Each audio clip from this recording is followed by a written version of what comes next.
serious Bruins take without me baiting you. I was impressed by that win. I thought that was sort of a, well, let's really see kind of game. That was an Ottawa team that just blew your doors off 10 days ago. It was one that was, that was one of those losses where he said, well, this is hopeless. And what are you going to be? Afterwards, Marco Sturm called the team out. It's about buy-in. The Senators got it. We're not. We're not getting it. It's as simple as that. It's a game where they sort of left, not sort of, they left Jeremy Swayman in there to dangle, giving up 7 goals, never pulled him out. After that, they made some lineup changes. They benched Mason Lohrei. They tinkered with some forward lines. They tinkered with who McAvoy's playing with. And the next thing you know, they haven't lost since, and they faced that same Ottawa team last night. And instead of giving up 7 goals, they give up, 2 in the run of play. And that second one was really scratchy. That was a rare misstep there from Korpisalo, I thought, one he has to have. But either way, you face the same team 10 days later, and you look like a totally different team. And that kind of showed me something. This ass-kicking that Sturm brought on them has certainly worked. I think it certainly worked in the case of McAvoy, who I thought had an excellent game last night and was involved on that game winner in overtime. In fact, he almost set up Zacha like a few seconds before in that overtime too. So whatever he's done, maybe it's the public embarrassment, benchings, things of this nature, it's working. So McCarthy gave me a clip online that I guess is circulating, or the Bruins put out. Maybe they're behind the B thing. I don't know where it came from. Yeah, behind the B. This is Marco Sturm after the Bruins gave up 7 goals to Anaheim.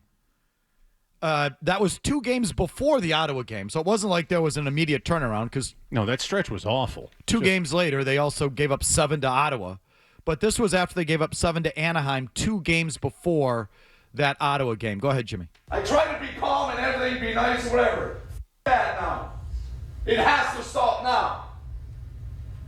Okay? You guys been through it last year. How does it feel in the summer, right? But you can't play an open game like this and then hope you're going to win. No! You can't! Okay, so just a little snippet there. So he got on him. He benched some guys, moved some guys around the lineup. I'm sure internally Neely and Sweeney were, rattling cages behind the scenes. They need to make the playoffs. So the usual thing, where the Bruins, it's really important to the organization that they remain a playoff team, and they apply pressure internally, heavily, to get the most out of guys to make sure that they do it, and that's what's happening. I think I'm happy with that, but I guess I'm not supposed to be. Fluto Shinzawa writes, his headline is, Bruins are playing winning hockey, and it's absolutely for real. Okay, so this is for real?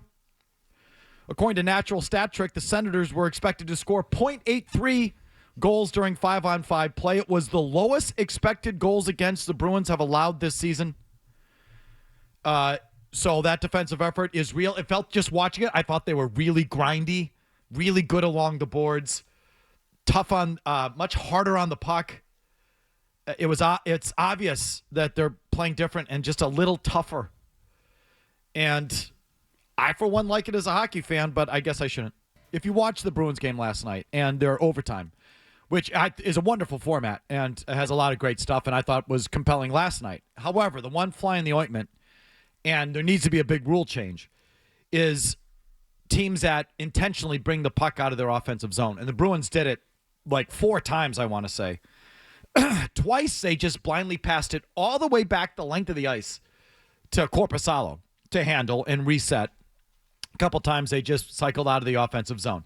And it defeats the whole purpose of the 3-on-3. The 3-on-3 is there to bring action, not for this. Oh, my God. We've talked about this for a while. And that last night was a glaring example of it, and it was your fault. You were the one doing it.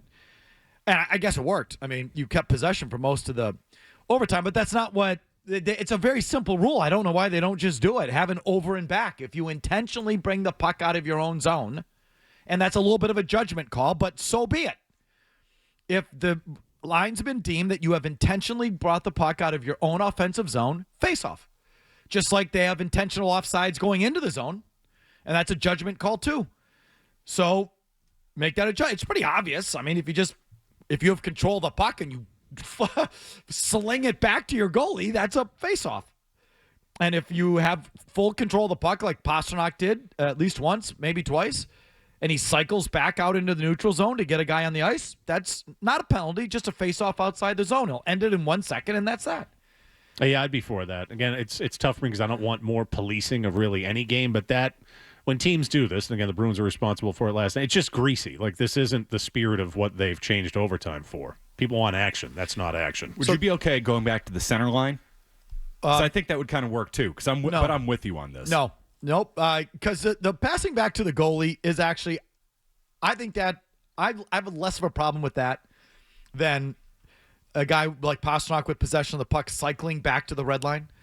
That's one I don't know. Passing it back to now your goalie has to handle the puck, and you have to reset with the goalie handling the puck, and that there can be some trouble there. That's not to me as boring as, but they should both go. And you saw it last night. My one last Bruins note is, boy, was I wrong about Morgan Geekie. I guess I just didn't watch closely enough last year.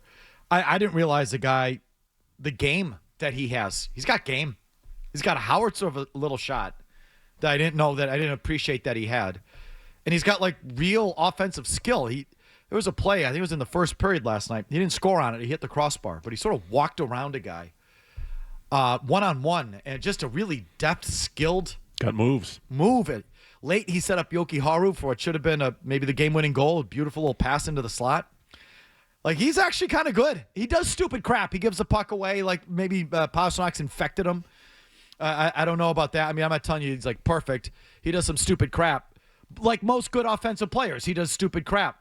I just didn't realize he was an actual good offensive player. Which one of my hats do you want to eat at the end of the season? Because remember, I think you said I will eat my hat if he scores 30 goals again. Okay. Well, I'll give you the most seasoned. Yeah, give me one. I think an older one would work. It'd be more worked in. More organic materials on it. Oakenhoff's neck. Go ahead. What do you got? Marinated. I want to let you know about what you said to do with the Bruins. Not a thing. You're 100% right with the Bruins. You're 100% right with the Celtics. And McCarthy's 100% right with his Ohtani take of a week ago. And I'm 100% right that Baker Mayfield's going to look like he's back in Cleveland this weekend. Okay. It's more fun when people are wrong. It's just, do you want Marco Sturm to be a good coach or not? It'd be better if he's a good coach, right? It would be, yeah. I mean, if they can, I don't know, if they can somehow thread the needle, be good, and somehow nail the draft. I just want Sweeney and Neely gone, and I think them sucking would lead to that. And don't you want these young players to be good? Yeah. Like, wouldn't it be good for them if Fraser Minton, like, who's shown a little something, is actually a guy? Wouldn't it be good if Morgan Geekie actually is a legit 35, 40 goal scorer? And don't we want those things? Yeah. Yeah, I guess because they're not brand names and they're not new drafted players, maybe that's why it doesn't appeal to me as much. And that's a me problem. Like, Murat Hustadinov's a nice, spunky little player. Like, yeah, and if they don't have to end up searching for a coach and he's the guy, like, great. Like, you want extra to do here, as it felt like to me you're probably in a rebuild, but I guess maybe you're not. Like, I don't know. I've had a hard time putting my finger on what the hell this team is. But if you get to that spot, do you trust Don Sweeney and Cam Neely? No, that's the problem. Nope. I sure don't. But what am I going to do? Tank. I don't think that's the way to do it. I just don't in my core. But then again, I don't know hockey. Kevin in the car. Go ahead, Kevin. Kevin in the car. Yes, you're up. Hey, yeah, I want to talk about the Bruins. They absolutely need to tank. It's the only way Sweeney and Neely's ever going to go. They really don't have the roster. And in a year where it's a deep draft and the number one pick's supposed to be something special in McKenna, I want the highest chance of getting him. They need to trade guys off like Zaka and Middlestat and all these other bums. And Middlestat will get you into last place, my opinion. So if you want to tank, you want to keep Middlestat. But if you truly want to do this, because you can't tell your coach to lay down, it's got to be a whole. You do have to trade some guys. You're going to have to trade Hampus Lindholm. You're going to have to trade. You know what I've really started to like is this Zadorov. He's got, like, sneaky skill. He's not just, he's massive, and he lights people up. And he does some really stupid crap. Oh, yeah, he's a bad penalty waiting to happen at times. But every now and then, have you seen him with the puck? He can move, can he? He makes some 6'6" guy. He makes some pretty good moves, pretty skilled moves with the puck. I think he's kind of been in the middle of this little resurgence. So, like, you're going to have to deal guys you have to deal a bunch of guys and commit to playing a bunch of kids who probably suck. So, literally tank the season from the GM level. That's what you're going to have to do. I just think if you do that, you're asking for trouble. But then again, I don't know hockey.